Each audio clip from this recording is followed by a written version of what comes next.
지금부터 여러분께서는 사랑침례교회 정동수 목사님께서 2010년 2월부터 6월에 선포하신 성경의 하나님 시리즈 설교 중에서 회개를 기뻐하시는 하나님이라는 제목의 7번째 말씀을 들으시겠습니다. 정동수 목사님의 모든 책을 무료로 보기 원하시는 분들은 본 영상 하단의 더보기 링크에서 다운받으시기 바랍니다. 우리 주 예수 그리스도의 은혜와 화평이 충만히 넘치기를 원합니다. 좋은 약은 보통 입에 쓰다고 이야기를 합니다. 제가 한 8년 전쯤에 목회를 하다가 이제 실패를 해서 어려운 그러한 그 시간을 이제 보낸 적이 있는데, 그 이후에 이제 깨달은 것이, 참 좋은 말은 듣기에는 그렇게 좋지 않아요. 소화하기가 상당히 어려운데 좋은 말을 잘 들어야 그래야 좋은 사람이 되겠구나 하는 그런 생각을 이제 깊이 좀 하고 있습니다. 성경에 나오는 아주 좋은 말인데, 현대 교회에서 또 가정에서 가장 듣기 어려운 그런 그 말 중에 하나가 된 것이 뭐냐 하면 회개라고 하는 그런 말입니다. 너 회개해라 그렇게 얘기하면 아주 미워하거든요. 저한테도 누가 와서 당신 회개하시 이러면 이게 보통 그 도전이 되는 말이 아니잖아요. 그래서 회개라고 하는 그런 말 자체에 대해서 대부분의 사람들이 알레르기 반응을 일으키고 싫어합니다. 그런 말 듣는 것을. 특별히 이제 말세의 지말이 됐다고 해서 예수님 오실 때가 이제 되어가는 그런 시점이 가까이 오다 보니까 성경 말씀의 그 예언을 이루기 위해서 사람의 아들이 다시 이 땅에 올 때 믿음을 보겠느냐 그렇게 말씀해 주셨거든요. 그러니까 하나님의 말씀을 따라서 믿는 자가 예수님 오실 때 극히 드물 것이라고 우리 예수님이 말씀해 주셨습니다. 그래서 노아의 때와 같이 온 세상에 수십억의 사람이 살았는데 구원받은 사람이 8명뿐이 안 된 이와 같은 때가 예수님의 재림의 때다. 예수님이 직접 말씀해 주셨는데, 이렇게 하다 보니까 교회 안에서도 하나님의 말씀을 있는 그대로 정직하게 이렇게 선포하는 그런 일을 찾아보기가 대단히 어렵게 되어 있습니다. 그래서 요새 교회의 특징은 뭐냐 하면, 사람이 많이 불어나면 그러면 교회가 성장하는 것이고, 그렇게 교회가 성장해서 커다란 건물을 지으면은 그러면 하나님이 기뻐하시는 것으로 사람들이 오해를 하거나 착각을 하도록 많은 사람들이 그렇게 몰고 가고 있습니다. 이걸 하려고 하면 프로그램이 있어야 돼요. 그래서 목사들을 그렇게 양육을 시켜야 됩니다. 그렇게 양육시키는 그런 프로그램을 뭐라고 얘기하냐 하면 목회 성장학이라 그렇게 이야기를 합니다. 그래서 외국에서 유명한 사람들을 데려다가 목회 성장학을 한다고 해서 광고를 뿌리면은 목사님들이 벌떼처럼 몰려들어요. 어떻게 해야 나도 이 프로그램을 통해서 많은 사람들을 이렇게 내 교회 안으로 끌어들일 수 있을까, 이런 생각을 가지고 무슨 뭐 두 날개 프로그램도 있고 여러분 알파 코스도 있고 등등 해서 여러 가지 프로그램을 가지고 사람들을 이렇게 유혹을 합니다. 근데 이와 같은 그 목회 성장학 프로그램에서 금기사항이 있어요. 이 말은 절대로 하면 안 됩니다 라고 목사들에게 강조하는 것이 있어요. 그것이 뭐냐 하면 죄에 대해서 이야기하지 말라는 겁니다. 여기 예배당에 이렇게 나와서 앉아있는 사람들이 주일날 아침에 와서 이렇게 햇빛도 있고 이렇게 좀 맑은데 이렇게 와갖고 구질구질한 죄 얘기 이런 거 자꾸 듣고 가면은 그럼 사람이 떨어진다는 거예요. 그러니까 죄 이야기 하지 마라. 그래야 교회가 성장한다. 이제 그걸 가르치고, 두 번째는 뭐냐 하면은 회개하라는 그런 설교를 하지 말라는 겁니다. 회개. 이거 뭐 교인들이 듣기 싫어하고, 특별히 구도자라 그래갖고 이렇게 돌을 뭐 이렇게 터득하려고 나와서 이렇게 앉아있는 이런 사람들에게 회개하라고 하는 그런 이야기를 하면 그 다음 주에 다 떨어져 나가니까 죄하고 그 다음에 회개에 대해서는 이야기를 하지 말라고 그쪽에서 신신당부를 합니다. 자, 그런데 우리 기독교는 처음 시작도 회개고 그 이후에 성화되는 그런 과정도 회개고 죽을 때까지 회개가 없으면은 그러면 참된 기독교라고 할 수가 없어요. 그래서 제가 지난번에 한번 말씀드렸지만 회개가 뭐냐 한마디로 정의를 내리면 하나님의 말씀을 듣고 성령님께서 찔러주시는 것으로 찔러주시거든요.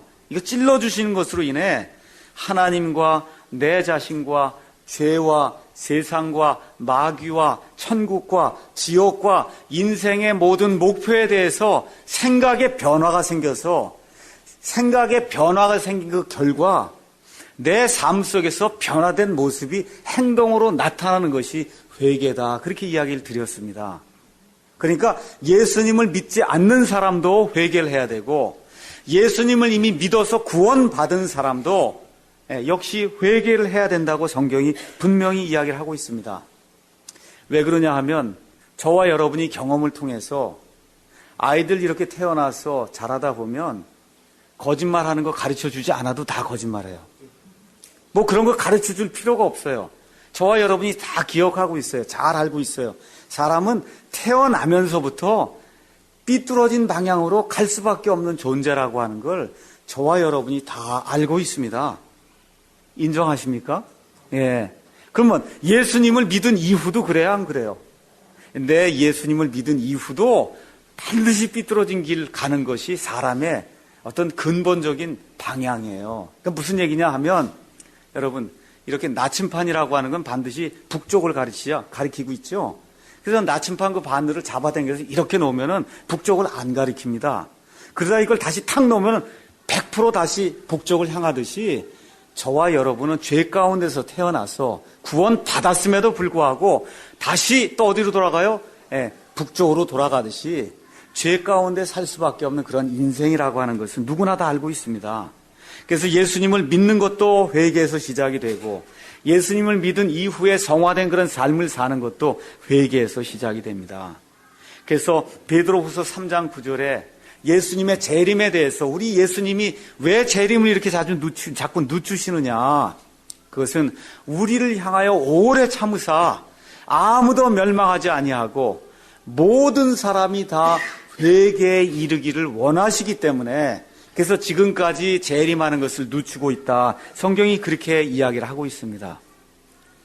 제가 지난 몇 주 동안 계속해서 하나님에 대해서 이야기하면서 성경이 어떤 것을 기록하고 있느냐, 그거를 하나하나 여러 가지 관점에서 보여드렸어요.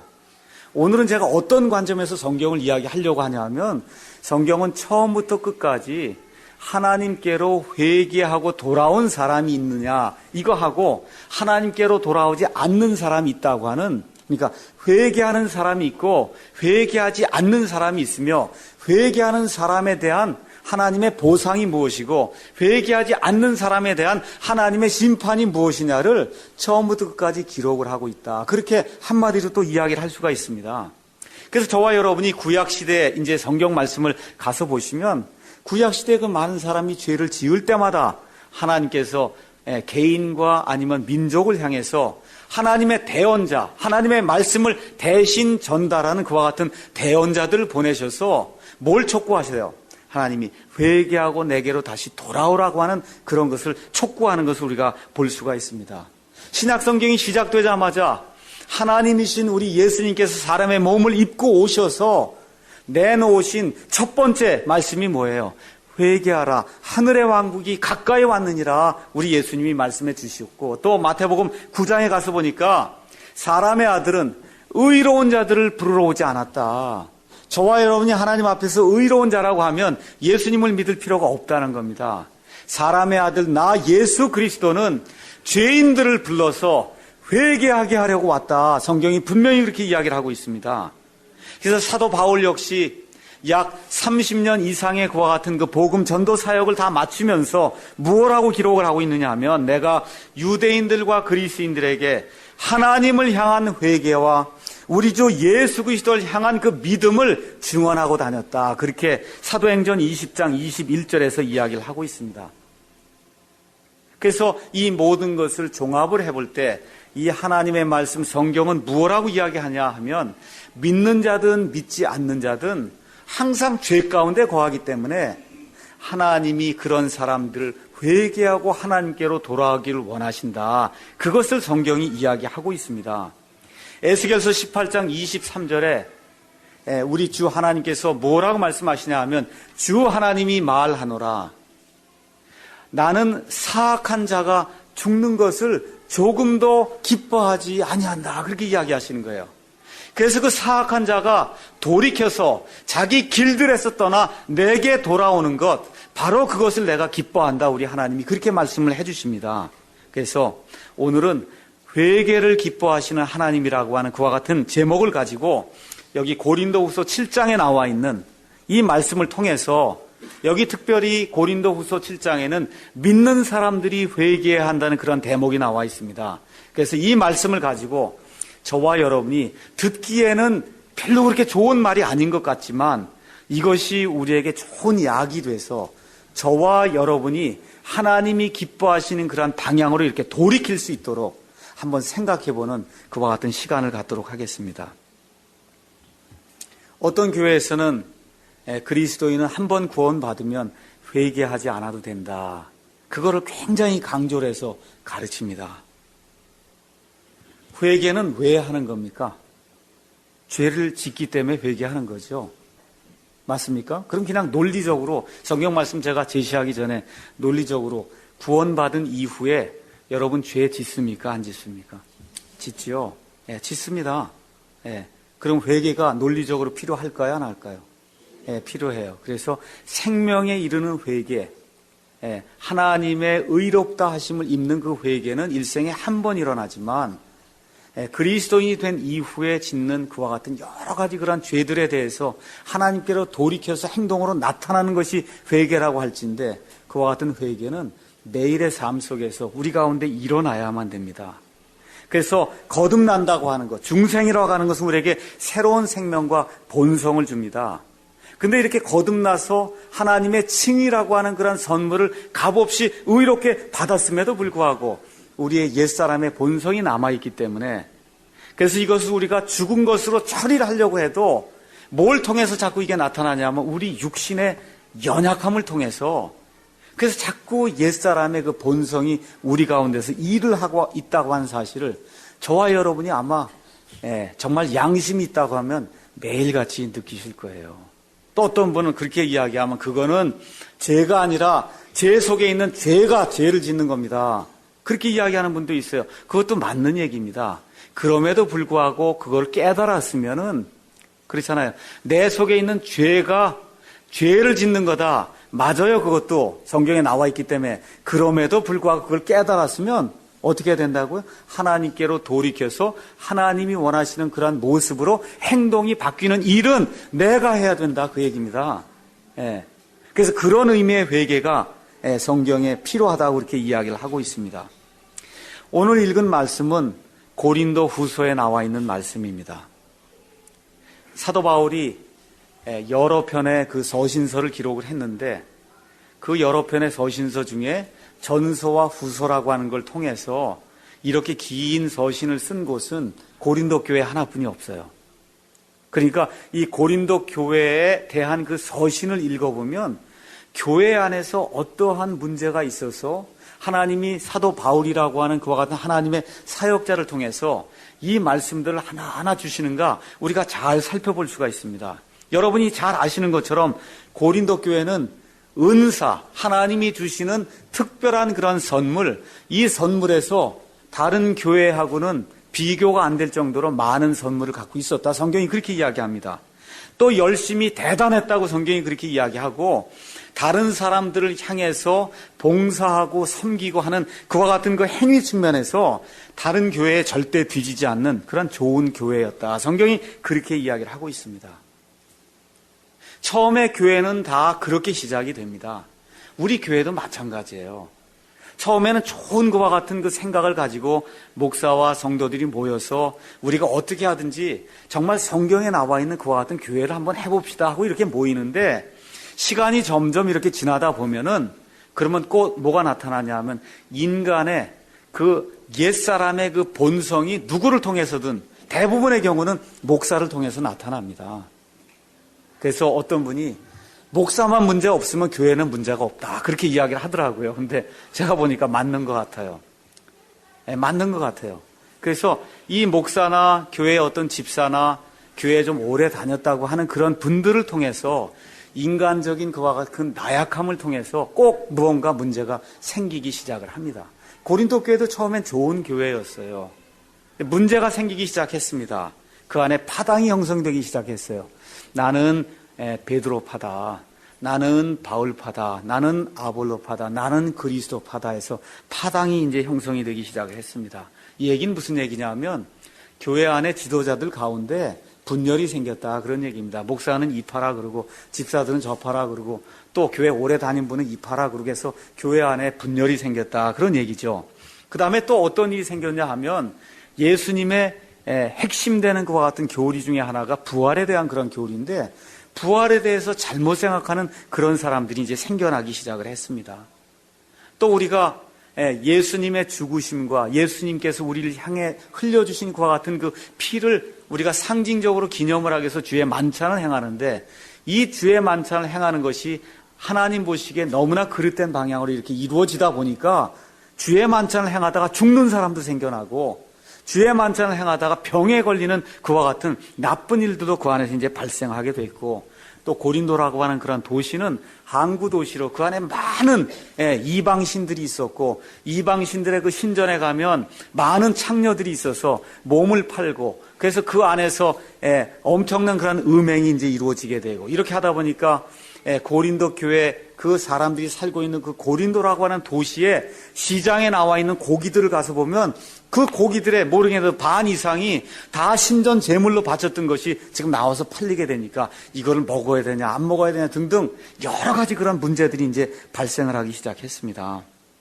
그런데 그 발생하는 가운데 아주 심각한 죄가 하나 발생하게 됐어요. 그것이 뭐냐 하면 고린도전서 5장에 나오는 음행에 관한 그와 같은 죄였습니다.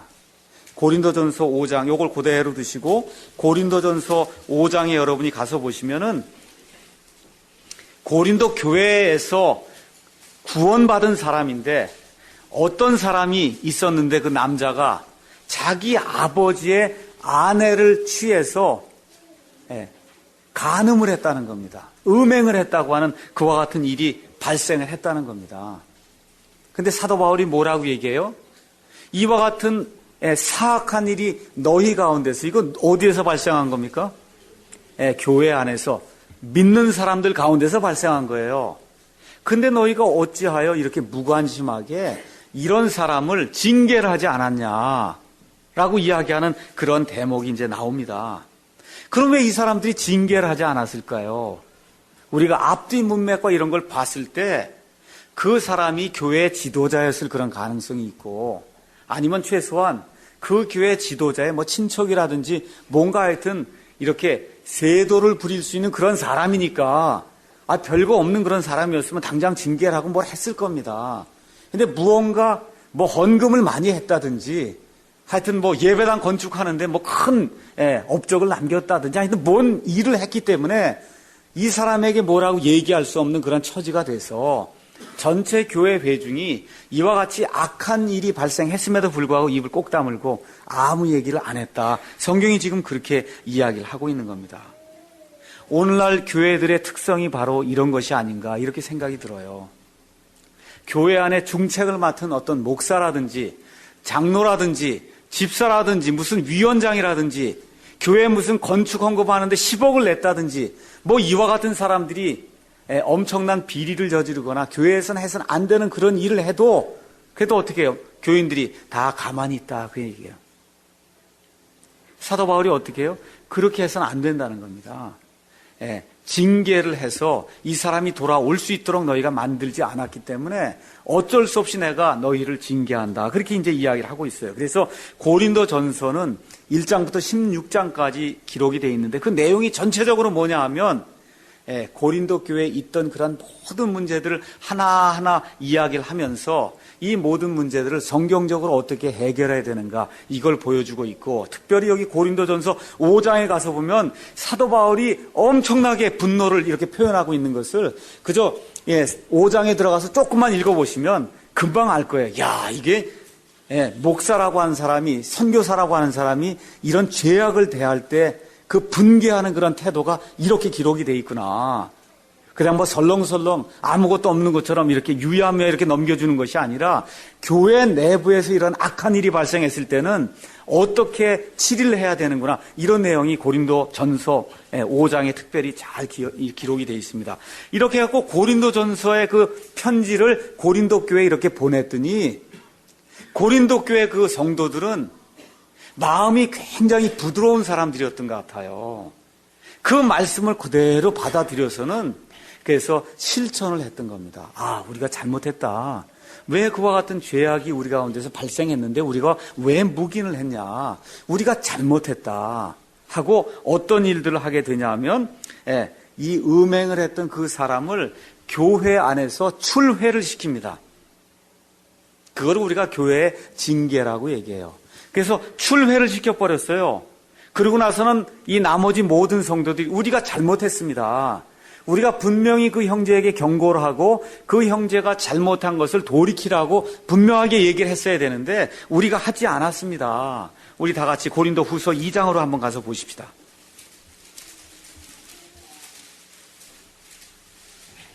그래서 이제 사도 바울이 고린도 전서를 보낸 이후에 이 사람들이 회개를 했다고 하는 그와 같은 말을 듣고 고린도 후서를 다시 보내면서 고린도 후서 2장에서는 사랑하는 그런 아버지처럼 자기가 정말 고린도 전서에 그렇게 분노하면서 그렇게 말씀을 전한 것이 사실 나로서도 하기가 어려운 그런 일이었다. 내가 하고 싶어서 정말 좋아서 그렇게 너희들에게 이야기한 게 아니다. 4절 한번 가서 보세요. 한번. 이게 교회에서 징계를 하거나 교회에서 치리를 하는 그와 같은 사람의 그와 같은 태도가 돼야 된다는 겁니다. 4절. 내가 마음이 몹시 괴롭고 아파서 많은 눈물로 너에게 썼나니 이것은 너희가 근심하게 하려 함이 아니요 오직 내가 너희에게 더욱 넘치게 베푸는 사랑을 너희가 알게 하려 함이라. 이게 얼마나 멋있어요. 이렇게 내가 분노하면서 고린도전서를 썼지만 실질적으로 난 마음이 굉장히 아파서 눈물을 흘리면서 이렇게 썼다. 쓴 목적은 너희가 근심하게 하려 함이 아니요 내가 너희에게 베푸는 그런 사랑이 더 풍성하게 넘치도록 그렇게 하기 위해서 내가 이 징계의 그런 편지를 썼다. 지금 그렇게 이야기를 하고 있습니다. 그런 다음에 사도 바울이 또 뭐라고 얘기하냐 하면 내가 가만히 들어보니까 그 음행을 했던 사람이 교회 밖으로 쫓겨난 상태에서 자기가 행한 그런 죄악이 사악하다는 것을 깨닫고 하나님께 회개하며 다시 돌아오기를 원한다는 그런 소식을 내가 접했다. 그렇게 얘기하면서 고린도후서 2장 6절에서 10절 또 읽어보겠습니다. 그런 사람에게는 이 일을 행한 그런 사람에게는 많은 사람에게서 이같이 벌받은 것이 충분하니라. 교회에서 내쫓았으니까 내쫓아서 교회 오지 말라고 얘기를 했으니까 그것으로 충분하다.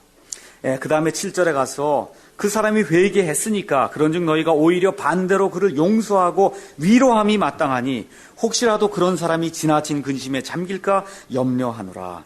그러므로 너희에게 간청하니 너희는 그를 향한 너희의 사랑을 확증하라. 너희가 모든 일에서 순종하는지 너희의 증거를 알기 위해 내가 또한 이런 목적으로 너희에게 썼노라. 너희가 누구에게 어떤 일을 용서하면 나도 용서하노라.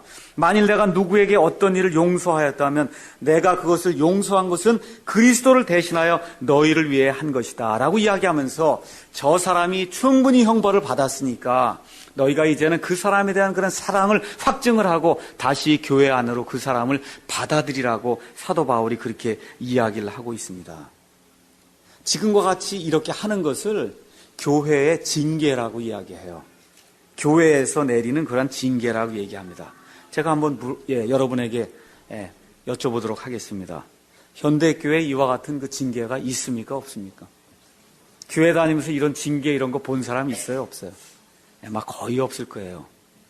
그럼 여기 하나님이 이 말씀을 기록한 것은 이것이 필요하기 때문에 기록한 거죠. 맞습니까? 필요하기 때문에 기록한 거예요. 근데 잘 들으셔야 돼요.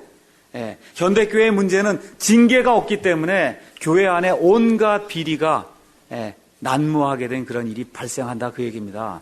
그런데 중요한 것이 뭐냐 하면 징계를 하는데 징계를 어떤 목적으로 징계하면 안 되냐 하면 너 죽일 놈이다 얘기하고 넌 절대 우리 교회 오지 말라고 하는 그런 심정으로 징계를 하는 것은 하나님이 원하는 징계가 아니라는 거예요. 하나님이 원하는 징계는 뭐예요? 성도가 회개하고 회복이 되는 것. 아시겠습니까?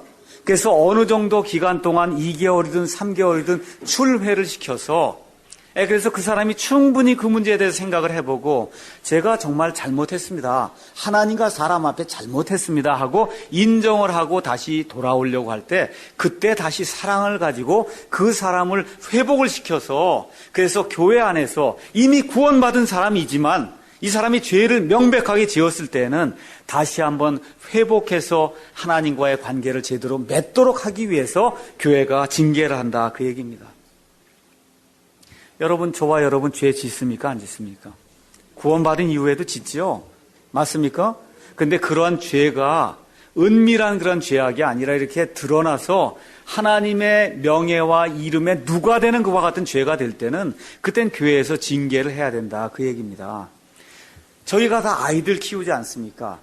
하나님도 저와 여러분을 아이들로 이렇게 키워주시는 거죠. 아이들이 잘못하면 여러분 징계합니까? 안 합니까? 징계하시죠? 징계하는데 이 죽일 놈 절대 들어오지 말라 그러고 내쫓은 그런 부모 있어요? 없죠? 어떻게 해요? 다시 돌아오도록 징계를 하지 않습니까? 교회도 똑같다 그 얘기예요. 교회도 똑같은 그런 심정을 가지고 목사도 그와 같이 사랑하는 마음으로 그 다음에 교회 안에 있는 그런 형제 자매님들도 저 사람이 다시 하나님과의 그런 관계를 똑바로 회복했으면 좋겠다는 그런 사랑의 마음으로 그리고 그 사람이 돌아오게 되었을 때 어떻게 해요? 이전보다 더 사랑하는 그런 마음으로 나도 잘못하는 사람이니까 형제도 그 잘못한 거 사람이라면 있을 수 있는 일입니다. 형제가 회개하고 이렇게 돌아오게 되면 그럼 우리가 다 같이 하나님 안에서 한 형제 자매이기 때문에 우리가 아무것도 없었던 것처럼 형제 자매님을 우리가 다시 맞아들일 수 있습니다. 이런 심정으로 예수님을 믿는 사람들이 교회 안에서 바르게 해야 된다고 하는 그와 같은 사실들을 성경이 우리에게 이제 말씀을 해주고 있습니다. 이 이야기를 기록하면서 이제 고린도 후서에 있는 본문을 보도록 하겠습니다. 본문 7장 8절에 가서 보니까 비록 내가 편지로 너희를 근심하게 한 것을 후회하였으나 지금은 후회하지 아니하노니 그 서신이 잠시 동안만 너희를 근심하게 한 줄을 내가 아노라 이렇게 이야기를 하고 있어요. 사도 바울이 지금 뭐라고 얘기하냐 하면 이 고린도전서를 이렇게 먼저 보냈더니 이 고린도전서 때문에 그 고린도 교회에 있는 그 성도들이 마음이 너무 아팠다는 거예요. 너무 근심이 됐다는 거예요. 그 소식을 접하고는 내가 참 후회가 됐다. 내가 괜히 이 편지를 보냈나 보다 하고 후회를 했다는 거예요. 그 정도로 고린도 교회 안에 엄청난 그와 같은 효과가 있었다는 겁니다. 근데 그게 어떻게 됐다는 거예요? 그 사도 바울의 책망이 고통을 가져다 주었지만 결국 어떻게 됐다는 거예요? 선을 이루었다는 겁니다. 그래서 책망하는 그 자세를 어떤 자세를 가지고 했느냐 하면 아버지가 아이들을 책망하듯이 그와 같은 책망을 가지고 할 때 정말 사도 바울이 아주 굉장히 그 비판적인 그와 같은 말로 이야기를 해서 그 사람들이 근심을 했음에도 불구하고 이것이 하나님께서 주시는 그와 같은 명령에 따라 한 것이면 그러면 결국은 선을 이룬다고 지금 사도 바울이 그렇게 이야기를 하는 겁니다. 9절에 또 뭐라고 얘기하냐 하면 이제 내가 기뻐함은 너희가 근심하였기 때문이 아니요 오히려 너희가 근심함으로 회개에 이르렀기 때문이라. 너희가 하나님께 속한 방법대로 근심하게 된 것은 어떤 일에서도 너희가 우리로 인하여 상처를 받지 아니하게 하려 합니다. 이렇게 기록이 되어 있습니다. 사도 바울이 뭐라고 얘기하는 너희가 분명히 아팠다. 너희가 근심했다. 슬퍼했다. 너희가 그렇게 한 건 내가 기뻐하는 것이 아니고 너희가 그렇게 슬퍼하고 근심함으로 말미암아 너희 자신을 되돌이켜 봄으로 말미암아 회개에 이르렀기 때문에 그래서 내가 기뻐한다. 그렇게 이야기를 하는 거예요. 그 얘기는 무슨 얘기냐면 명백하게 믿는 자들도 회개해야 된다. 이걸 지금 성경이 보여주고 있는 겁니다. 그러면서 아주 중요한 말씀이 거기 나옵니다. 하나님의 사람들이 하나님께 속한 방법대로 그렇게 근심을 하게 되면 그럼 뭐라고 써 있어? 어떤 일에서도 상처를 받지 않는다는 거예요. 참 이게 귀한 말씀이에요. 사도 바울이 그와 같이 분노를 해갖고 비판의 그런 그 말을 하고 심판의 말을 했을 때 야, 이 말 듣고 실족하는 사람이 많겠구나 이렇게 생각이 돼서 사도 바울 자체도 처음엔 후회를 했는데 그게 아니라 하나님의 방법대로 이 사람들이 근심하고 슬퍼하고 아파하고 죄를 회개하게 되니까 이 가운데 상처가 하나도 안 생겼다는 겁니다. 이것이 우리 교회가 추구해야 될 그와 같은 일이라고 저는 생각이 듭니다. 그러면서 사도 바울이 회개에는 두 종류의 회개가 있다라고 10절에서 이야기를 하는 거예요. 하나님의 뜻대로 하는 근심은 회개를 이루어 다시 돌이킬 수 없는 구원에 이르게 하거니와 세상의 근심은 사망을 이루느니라 라고 얘기하면서 성도들 가운데 생기는 근심, 그거는 하나님의 뜻대로 하는 근심이라는 거예요. 하나님의 뜻대로 하는 근심은 하나님이 인정해 주시는 근심이고, 하나님의 뜻과 하나님의 소원에 따라 성도들이 느끼는 그와 같은 근심이 하나님의 뜻대로 하는 그러한 근심이다. 그럼 구체적으로 어떤 것이냐 하면, 하나님의 말씀이 우리 마음속에 들어가게 될 때 내 죄악된 모습을 보고 하나님 앞에, 이 거룩하신 분 앞에 내가 서게 될 때 내 자신이 얼마나 비참한가를 보게 될 때 우리 마음속에 근심이 생겨난다, 그 얘기입니다. 이런 근심이 하나님의 뜻대로 하는 그런 근심이다. 성경이 그렇게 이야기하게 돼요. 이런 걸 알게 되니까 어떻게 돼요? 그 하나님께서 나를 사랑하셔서 이 보잘것없는 나와 같은 존재를 사랑하셔서 하나님이 직접 인간이 돼서 이 땅에 오셔서 십자가에서 나를 위해서 대신 죽었다고 하는 그와 같은 그 예수님의 그와 같은 그 은혜가 너무너무 감격스럽게 된다, 그 얘기죠. 그래서 이와 같은 것을 가리켜서 그거를 하나님의 뜻대로 하는 근심, 하나님이 인정해 주시는 근심, 하나님의 소원에 따라 이루는 그러한 근심이다. 성경이 그렇게 이야기하는 겁니다. 그러니까 어떻게 할 때 이런 근심이 생기냐 하면, 하나님이 죄를 보시듯이 저와 여러분 속에 들어있는 그 마음의 죄를 보게 될 때 이와 같은 근심이 생긴다, 그 얘기예요. 아, 오늘 저 얘기는 저 집사님한테 얘기하는 거야. 이렇게 얘기가 되면 이런 근심이 안 생기겠죠. 맞습니까? 예. 야, 저 말씀 저거 읽은 거는 정말 나를 향한 말씀이구나. 다윗의 기사를 읽었어요. 밧세바와 가늠한 것과 같은 기사를 읽었어요. 그걸 읽고, 아, 그 옛날에 이스라엘의 삼국지에 나오는 그런 이야기지. 이렇게 생각하고 여러분과 제가 거기에서 아무것도 하지 않으면 성경 읽으나 마나해요. 그걸 읽으면서, 야, 정말 이 다윗과 같이 하나님의 마음에 합한 그런 사람도 저런 죄를 저질렀는데 나같이 이렇게 무익한 사람은 정말 얼마나 사악한 자인가 하는 그런 모습으로 내 자신을 바라보게 될 때 어때요? 내 마음에 찔림이 생기기 때문에 근심이 생기고 아픔이 생기고 슬픔이 생기게 된다, 그 얘기죠. 이런 것이 하나님의 뜻대로 하는 그러한 근심이다. 성경이 그렇게 이야기하는 겁니다. 이렇게 근심을 하게 되면 영의 근심이 생겼어요. 근데 어떤 일이 생기냐 하면 하나님이 하늘에서 주시는 위로와 평강과 기쁨이 이 근심하는 사람들의 마음속에 풍성하게 채워진다는 겁니다. 이게 상당히 역설적인 거예요. 이렇게 근심을 했는데 어떻게 하나님이 주시는 그와 같은 위로와 평강이 하늘로부터 우리 가운데 풍성하게 임한다니, 이게 얼마나 역설적인 그런 내용입니까? 그렇게 되니까 어떻게 된다고 써 있어요? 다시는 돌이킬 수 없는 구원에 이르게 된다, 그 얘기입니다. 여기 나오는 구원은 무슨 구원이에요? 죄로부터 구원받는 그 구원을 이야기하는 겁니다. 그래서 그런 죄에 다시 그 음행한 사람이 이 하나님의 그러한 심정을 가지고 그렇게 근심을 하고 난 다음에 다시 그 음행죄를 짓겠습니까? 안 짓겠습니까? 안 짓죠? 그걸 구원을 받는다, 그렇게 얘기해요. 그 음행죄에서 구원을 받는다는 거예요. 그래서 다시 돌이키지 않는다 하는 얘기는 다시는 그와 같은 일들 행한 것에 대해서 후회하지 않는다, 이렇게 회개한 것에 대해서 후회하지 않는다라고 이야기하는 겁니다. 그래서 하나님의 뜻대로 하는 그와 같은 회개와 그런 근심은 결코 후회하지 않는 그와 같은 구원을 이룬다고 성경이 이야기를 하고 있습니다. 그러면서 사도 바울이 그런데 두 번째 종류가 있다. 하나님의 뜻대로 하는 근심, 그것은 올바른 회개를 이루어서 죄를 이길 수 있는 그런 능력을 갖게 그렇게 만들어주는데 세상의 근심이 있다는 거예요. 세상적으로 하는 근심이 있다는 겁니다. 그것은 하나님과 상관이 없는 근심, 하나님의 뜻과 하나님의 소원과는 상관이 없는 그런 근심. 그것이 뭐예요?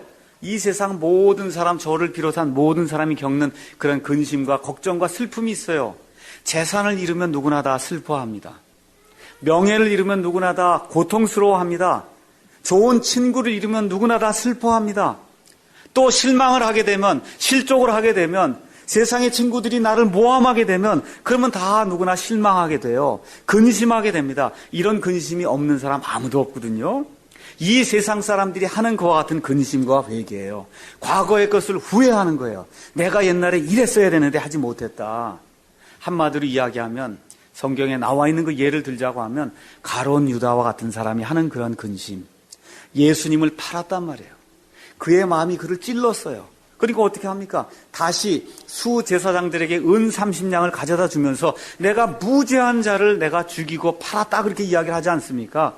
그러고는 어떻게 해요? 가서 목매달아 자살하는 것과 같은 일이 생기게 됐거든요. 그래서 거기 가서 보니까 뭐라고 썼냐면 10절에 뭐라고 썼느냐 거기 가서 보니까 하나님의 뜻대로 하는 근심은 회개를 이루어 다시 돌이킬 수 없는 구원에 이르게 하거니와 세상의 근심은 사망을 이루느니라. 가룟 유다와 같이 근심을 하긴 했지만 하나님의 뜻대로 하지 아니하기 때문에 어떤 일이 발생하느냐 하면 우울증이 생기고 화평이 없고 하나님이 주시는 그와 같은 용서와 위로가 없기 때문에 결국은 자기 자신을 자해하는 그와 같은 일이 생기게 된다. 그렇게 이야기하는 겁니다. 그래서 여기 나와 있는 사망은 구체적으로는 죄 가운데 빠지는 그런 사망을 이야기할 수가 있고 나중에 이제 죽는 그런 사망을 이야기할 수도 있으며 영원히 하나님과 분리가 되는 둘째 사망을 이야기할 수가 있습니다. 자, 그러면 제가 오늘 본문에서 여러분과 같이 좀 구체적으로 살펴보고자 하는 것은 11절에 들어 있습니다. 그래서 11절의 이 소제목은 제가 회개의 증거라고 이렇게 삼았어요. 11절 가서 보니까 뭐라고 기록이 되어 있냐 하면 너희가 하나님께 속한 방법대로 근심한 것 바로 이것을 보라. 그렇게 이야기하고 있어요. 그래서 사도 바울이 이야기하는 거예요. 회개한 사람에게는 이러이러한 일이 나타난다. 회개한 사람에게는 하나님의 뜻대로 하나님의 말씀을 따라 회개를 하게 되면 그러면 너희 가운데서 일어난 것과 같이 이런 일이 반드시 일어나게 돼 있다 그 얘기입니다. 그것이 첫 번째 너희로 하여금 얼마나 조심하게 만들었냐 그 얘기입니다. 그러니까 회개를 올바로 하게 되면 조심하는 일이 생긴다는 거예요. 조심. 그 얘기는 무슨 얘기냐? 쉽게 여러분에게 말씀을 드리면 이스라엘 백성이 지금부터 약 3,500년 전에 이집트 땅에서 모세의 인도를 받고 그리고 이집트 땅에서 탈출하는 것과 같은 일이 생겼어요. 그게 언제 이루어졌냐 하면 6월절 날 이루어졌어요. 그 6월절 날 정월 14일 이후부터 15일부터 일주일 동안은 어떤 절기를 지킵니까? 무교절을 지키죠. 무교절이라고 하는 것은 뭐냐 하면 누룩이 들지 않은 그러한 빵을 먹는 그와 같은 절기예요. 여러분 빵을 만드는데 누룩을 안 넣으면 빵이 안 부풀잖아요. 그럼 맛이 있을까요? 없을까요? 맛이 없죠. 그 누룩이 없는 그 빵을 만들어서 먹으라는 거예요. 그런데 하나님이 뭐라고 말씀하시냐면 빵에만 누룩이 안 들어가면 그게 다 되는 게 아니고 너희의 온 집에서 누룩을 완전히 제거하라는 겁니다. 누룩은 죄의 상징이거든요. 누룩이 요만큼 들어가면 이게 부풀잖아요. 그거 하듯이 하나님께서 이 무교절 절기를 지키라고 하면서 빵에만 누룩 안 넣는 거 그걸 다 만족하면 안 된다. 너희 집안을 샅샅이 뒤져서 누룩, 이게 부풀게 하는 거, 이게 죄의 상징이 이게 있으면 몽땅 다 제거하라는 거예요. 그래서 지금 여기 이 사도 바울이 얘기하는 포인트가 그거예요. 뭐냐 하면 너희가 조심하게 됐다는 거예요. 모든 일 하나하나 하는 그런 모든 일에서 내가 죄 가운데 있는가 없는가를 조심하게 됐다 그 얘기입니다. 다시 말씀드리면 이 사람들은 사도 바울의 그 고린도전서 편지를 읽고는 하나님의 거룩한 그런 눈으로 자기 자신을 부지런히 조사해 보기 시작했다 그 얘기입니다. 그 조사하고 나서는 어떻게 했어요? 신속하게 재빠르게 열심을 다해서 부지런하게 어떻게 했어요? 그 죄악을 제거했다고 성경이 이야기를 하고 있는 겁니다. 그러니까 회개를 하게 되면 죄악을 샅샅이 살펴보고 그리고 신속하게 그거를 제거해버리는 그런 일이 우리 가운데서 행동으로 보여진다. 성경이 그렇게 이야기하는 겁니다. 두 번째 가서 보니까 그것이 너희로 하여금 얼마나 너희 자신을 해명하게 하였냐. 지금 그렇게 이야기되어 있어요. 우리가 여기 성경에는 해명했다 그렇게 이야기를 했는데 이거를 조금 더 직설적으로 이렇게 표현하면 너희 자신을 깨끗이 청소해냈다 그런 뜻입니다. 너희 자신을 완전히 청소해냈다는 거예요. 그게 뭐냐 하면 고린도 교회를 향하는 그런 비난이 이렇게 있었는데 그걸 아주 일시에 청소를 해내버렸다는 거예요. 그래서 이 사람들이 우리는 그 일 고의로 한 게 아닙니다. 다만 우리가 무관심했던 거지 그 일 고의로 한 게 아닙니다. 하고 또 하나는 어떤 일을 했냐면 이 죄 지은 사람이 나빠서 그랬으면 이렇게 얘기를 하지 않았어요. 어떻게 했냐면 너희가 너희 자신을 깨끗이 치웠다 그렇게 얘기하는 거예요. 그게 뭐냐면 여기 있는 모든 성도들이 그 죄가 저 한 사람의 죄가 아니라 우리 모두의 죄입니다 라고 인정을 하면서 이 모두의 죄악을 우리가 다 깨끗이 청소를 해냈습니다. 그렇게 이야기한다는 겁니다. 교회는 예수님을 믿고 하나님의 아들, 딸이 된 사람이 교회예요. 이 사람들이 모이는 장소도 교회라고 이야기합니다. 하나님이 거룩하고 하나님이 진실하다고 하는 사실 여러분과 제가 분명히 아시죠? 그럼 그 거룩하고 진실하신 하나님이 지금 이 자리에 와서 우리와 함께 같이 같은 자리에서 경배를 받으시려면 저와 여러분이 어떻게 돼야 되겠어요? 하나님처럼 거룩하고 진실하고 깨끗해야 하나님 이 자리에 임할 거 아닙니까? 맞습니까? 예. 또 믿지 않은 사람들이 우리 교회를 봐도 야 정말 저 교회는 하는 모든 일이 법을 지키는 건 하는 모든 일이 정말 다른 모든 사람들에게 모범이 되는구나.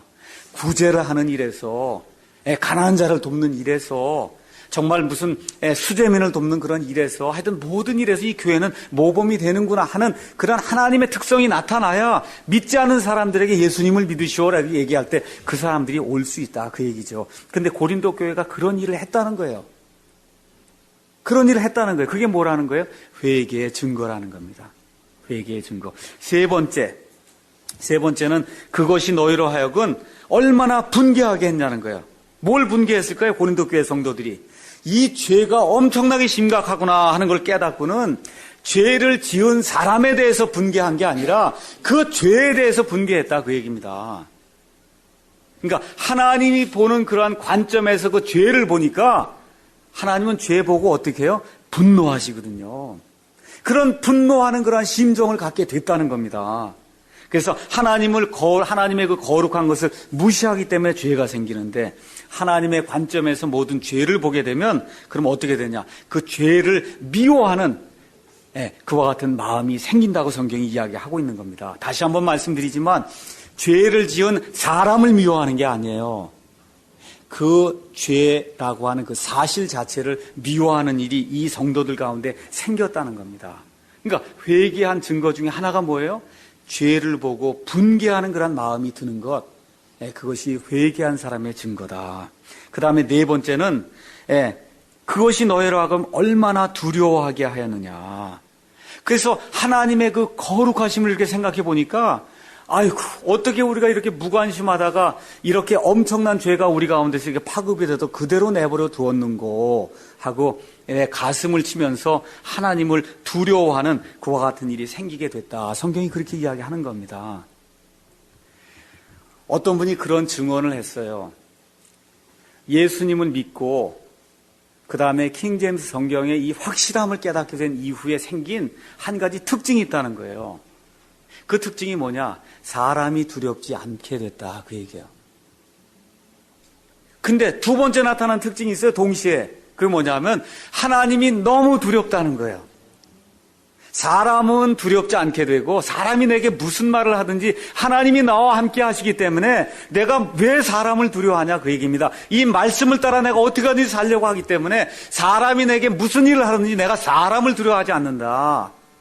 그런데 날이 갈수록 하나님의 그 두려우심 때문에 하나님에 대한 그런 경외심이 증가하면서 조그만 죄악 하나하나라도 내게 있을까봐 그게 두렵다고 하는 그런 마음이 든다는 그러한 간증을 제가 듣고는 공감이 됐어요. 공감이.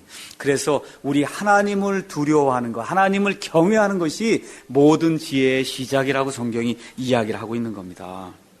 그 다음에 거기 가서 보니까 다섯 번째, 그것이 너희로 하여금 얼마나 갈망하게 했냐. 그러니까 뭘 갈망했을까요? 하나님의 뜻을 행하기를 제가 간절히 원합니다 하는 그런 갈망이 회개하는 고린도 교회 성도들 그 마음속에 생겼다는 겁니다. 여러분 잘 들어보세요. 이렇게 하나님의 뜻대로 제가 살겠습니다 하는 그런 갈망이 생기면 하나님이 하나님의 뜻을 알려주는 일이 자연히 생기게 되지 않아요. 여러분 하나님의 뜻을 내게 보여주십시오. 자꾸 그거 기도하지 마시고 하나님의 뜻대로 내가 살겠습니다라고 하는 그런 갈망이 커지면 하나님이 그 뜻을 자연스럽게 보여주신다, 그 얘기입니다. 순서가 바뀌어야 돼요. 그래서 하나님의 말씀을 듣든지 아니면 누구의 설교를 듣든지 책을 읽든지 그런 것들을 통해서 하나님께서 하나님의 뜻이 무엇인지를 우리에게 자연스럽게 계시해 주신다. 성경이 그렇게 이야기하는 겁니다. 또 여섯 번째 어떤 일이 발생했냐 하면 그렇게 근심하고 회개를 하게 되니까 너희가 열심을 내게 됐다, 그 얘기입니다. 열심을 내게 됐다는 거예요. 어떤 열심이에요? 죄를 부지런히 내 속에서 제거하려고 하는 그런 열심. 사도 바울이 바른 권고를 주니까 어떻게 하든지 그 말씀에 따라 내가 살겠습니다 하고 그 권고의 말씀을 받아들이려고 하는 그런 열심. 우리 예수님의 표현대로 할 것 같으면은 우리 예수님께서 성전에서 장사하는 것과 같은 그 무리들을 보시고 채찍을 만들어서 이 무리들을 내어 쫓으실 때 요한복음 2장 17절에 가서 보니까 주의 집에 대한 열심이 나를 삼켰나이다. 정말 이 의로운 것과 같은 일을 하려고 하는 그런 열심이 성도들 가운데 우리 예수님이 성전을 깨끗하게 할 때 그 하나님의 열심을 가지고 행하셨던 것처럼 그런 열심이 회개한 성도들의 삶 속에서 드러났다고 사도 바울이 이야기하는 겁니다. 그 다음에 일곱 번째, 너희가 이와 같이 근심하게 되니까 올바르게 징계하는 일이 너희 가운데 나타났다, 그 얘기입니다. 다시 말씀드리면 교회에서와 같은 음행을 벌인 그런 사람들에게 합당한 그런 형벌을 내렸다는 겁니다. 우리 가서 성경 한번 가서 보겠습니다. 고린도전서 5장 4절에서 5절 가서 보겠어요. 사도 바울이 어떻게 이야기를 하는가. 고린도전서 5장 4절에서 5절 가서 보니까 너희가 판단하지 않았기 때문에 내가 판단한다 하고 사도 바울이 우리 주 예수 그리스도의 이름으로 너희가 같이 모일 때 내 영도 함께 있어 우리 주 예수 그리스도의 권능으로 그런 자를 사탄에게 넘겨주어 육체를 멸하게 하려 하였으니 이것은 영이 주 예수님의 날에 구원을 받게 하려 합니다. 이게 무슨 소리예요? 저 사람이 죽도록 기도했다는 거예요, 사도 바울이. 여러분 아시겠어요? 저 사람 하나님 죽여주십시오 하고 기도했다는 거예요. 왜 그래요? 하나님의 이름에 누가 된, 하나님의 자녀로서 하나님의 이름에 누가 되는 그런 일을 하니까 하나님 좀 죽여주십시오. 그렇게 해서 그 사람의 영이 우리 주 예수님의 날에 구원돼서 살 수 있도록 저 사람을 죽여주십시오. 그렇게 이야기했다는 겁니다. 이게 의미심장한 얘기예요. 의미심장한 이야기예요. 왜 그렇게 했을까요? 지금 사도 바울이 그 사람 미워서 그런 게 아니죠. 잘 들으세요. 이거 미워서 그런 게 아니에요. 이 사람을 사랑하기 때문에 더 이상 이대로 뒀다가는 하나님으로 말미암은 것 같은 심판이 너무나 막중하기 때문에 하나님 차라리 빨리 이 사람 죽여주십시오. 사도 바울이 그렇게 기도했다는 겁니다. 근데 그걸 깨닫고 여기 있는 사람들이 어떻게 했어요? 마땅한 징계를 내렸다는 거예요. 어떤 심정으로? 사랑하는 심정으로 이와 같은 징계를 내렸다고 성경이 이야기하는 겁니다. 그러니까 이 교회라고 하는 것이 사실 그 엄청난 그와 같은 이 깨끗함과 순수함을 유지해야 되는 그런 기관이라고 성경이 이야기를 하는 겁니다. 그러니까 회개한 사람들 가운데는 어떤 일이 생긴다는 거예요? 마땅히 징계받아야 될 그런 대상에게는 사랑을 가지고 가서 징계하는 그런 일이 교회 안에 반드시 있어야 된다. 성경이 그렇게 이야기를 하는 거예요. 이것이 없으니까 교회가 비리의 온상이 지금 되고 있는 겁니다. 자, 이런 일들을 하면서 히브리서 12장 8절에 뭐라고 성경이 기록하고 있냐면 하나님의 아들이면은 그럼 반드시 징계가 있다는 거예요. 너희에게 징계가 없으면 너희가 하나님의 아들이 아니고 뭐라 그래요? 사생아라는 겁니다. 아버지가 누군지 모른 채 난 아이가 사생아 아니에요. 그래서 저와 여러분이 명백히 잘못을 저질렀는데 하나님에게서 징계가 오지 않으면 그러면 어떻게 하라고요? 내가 하나님의 아들인가 아닌가를 다시 한번 살펴봐야 된다, 그 얘기입니다. 이거 의미심장한 얘기를 제가 말씀드리는 거예요. 명백하게 엄청난 죄악을 저질렀는데도 내 안에 아무런 변화가 생기지 않고 하나님의 징계가 임하지 않으면 다른 식으로 얘기하면 하나님의 아들, 딸이 아니라는 증거라, 그 얘기입니다. 그래서 내게 그렇게 하나님이 직접 하지 않으면 교회가 징계를 해야 된다. 성경이 그렇게 이야기를 하고 있는 거예요. 그래서 8번째 맨 마지막에 가서 보니까 회개를 하게 되니까 모든 성도들이 다 자신의 결백을 입증하는 그와 같은 일이 생겼다. 성경이 그렇게 이야기를 하는 겁니다. 그래서 여기 있는 그런 말씀들을 보시면서 회개하게 될 때 개인의 삶 속에서 교회 이와 같은 생활 속에서 어떤 일이 일어나는가를 저와 여러분이 꼭 명심하는 그와 같은 시간이 됐으면 좋겠습니다. 마지막으로 그럼 회개는 어떻게 해야 되냐? 회개는 어떻게 해야 되냐? 하나님의 말씀을 가져다가 비교해보고 회개가 이루어져야지 이 세상의 논리와 이 세상의 사고 체계를 갖고 가서 당신 회개하시오 하면 하나님의 뜻대로 하는 근심과 회개가 안 생깁니다. 그러니까 항상 회개하거나 근심을 하게 될 때 이 말씀을 가지고 가서 이 말씀에 근거해서 제가 이렇게 말씀을 드립니다라고 이야기를 해야 돼요. 자, 그래서 하나님의 말씀에 비춰봐야 되고, 그래서 이와 같은 그 당사자는 어떻게 해야 돼요? 교회의 권면에 귀를 기울여야 된다. 마태복음 18장 15절에서 20절에 우리 예수님께서 두세 사람이 모여있는 이와 같은 그 교회, 그 이상이 되는 그런 사람들이 모여있는 교회에서 어떻게 치리를 해야 되는가 성경이 이야기를 해주고 있어요. 그런 차원에서 우리 교회에는 연세가 많이 드신 어르신들이 나이가 많지 않은 그와 같은 사람들을 잘 이렇게 인도해서 그래서 예수님이 원하시는 그러한 방향으로 징계가 이루어질 수 있도록 그렇게 도와주셔야 됩니다. 그 다음에 히브리서 13장 17절에 가서 보면 교회의 목회자는 어떤 한 사람의 그 영혼을 대할 때 내가 마치 하나님 앞에 가서 저 사람의 영혼에 대해서 회개 보고를 하는 그와 같은 심령으로 저 사람을 대하니까 이 목회하는 그 사역자가 진심 어린 그런 충고를 하게 될 때 그 당사자가 그 말을 듣고 회개를 해야 된다. 성경이 그렇게 이야기를 하고 있습니다. 그래서 죄에 대해서 하나님의 방법대로 이렇게 회개하는 그러한 일이 교회 안에서 내 삶 속에서 생기게 될 때 그때 이 사람의 삶이 점점 변화가 돼서 성화된 그런 모습으로 예수님의 형상이 우리 가운데 이루어지는 그런 일이 생긴다는 거예요. 이런 일이 생기니까 어떤 일이 발생하느냐 하면 하늘의 위로와 평강과 기쁨과 하나님께서 베풀어 주시는 그런 축복이 우리 삶 속에서 우리 교회의 삶 속에서 자연스럽게 이루어진다고 성경이 이야기를 하고 있는 겁니다. 그래서 이 성경의 역사를 결론적으로 말씀을 드리면 죄는 반드시 있게 돼 있어요. 저와 여러분이 죄덩어리고 죄 가운데 태어났고 죄 가운데 살기 때문에 죄는 반드시 있게 돼 있습니다. 죄가 있으면 하나님이 사람을 사랑하시기 때문에 경고도 반드시 있게 돼 있어요. 성경 가서 보세요. 하나님이 경고 안 해주고 무조건 심판하는 경우 없습니다. 근데 거기 경고까지는 다 공통적으로 일어나요. 근데 그 다음 단계가 있어요. 경고를 무시하는 사람이 있어요. 무시하는 사람은 하나님의 방법대로 하나님이 심판을 하시고 그 경고를 받아들이고 회개하고 돌이켜서 하나님의 방법대로 나타나게 되면 그럼 하나님이 부흥과 기쁨과 위로와 평강과 축복을 주신다고 하는 것이 성경의 요약이에요. 성경의 요약이에요. 죄를 안 지으려고 하는 거 그거 아무리 노력해도 불가능합니다. 죄는 지을 수밖에 없고 죄를 짓게 되면 하나님이 이 방법 저 방법으로 믿는 사람 믿지 않는 사람에게 경고를 주세요.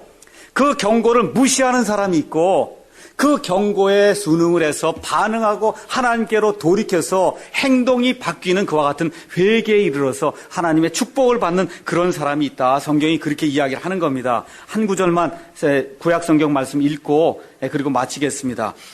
호세아서 8장 11절부터 14절에 있는 말씀을 한번 보도록 하겠습니다. 호세아서 18장 11절 14절에 가서 보니까 에브라임은 북왕국 이스라엘을 이야기하는 겁니다.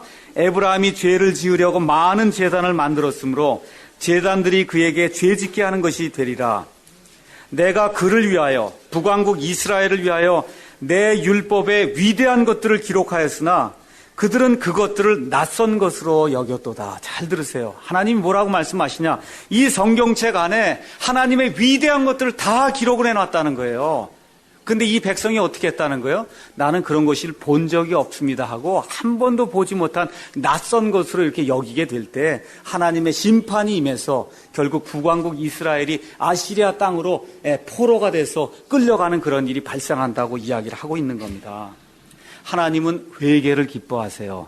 에스겔서 18장 23절 주가 말하노라 나는 사악한 자가 죽는 것을 조금 더 기뻐하지 아니하노라. 오히려 그가 돌이켜서 자기의 길들로부터 돌이켜서 내게로 돌아오는 것을 기뻐한다. 하나님이 그렇게 이야기하고 있습니다. 그래서 혹시 이 자리에 앉아 계신 분 중에 아직 하나님의 구원의 초청을 받아들이고도 회개하지 못한 그와 같은 사람이 있으면 하나님 뭐라 그래요? 나는 사악한 자가 죽는 것을 기뻐하지 아니한다 그렇게 말씀하고 있으니까 기억을 하시고 하나님께로 돌이키기 바랍니다. 언제 돌이켜요? 오늘 돌이켜야 돼요. 이 예배당 문턱 나가기 전에 제가 돌이키겠습니다 하나님 하고 하나님의 경고를 받아들이고 회개하고 돌이키게 될 때 하나님이 주시는 영혼의 기쁨과 평강이 그 사람 속에 임한 줄로 확신합니다.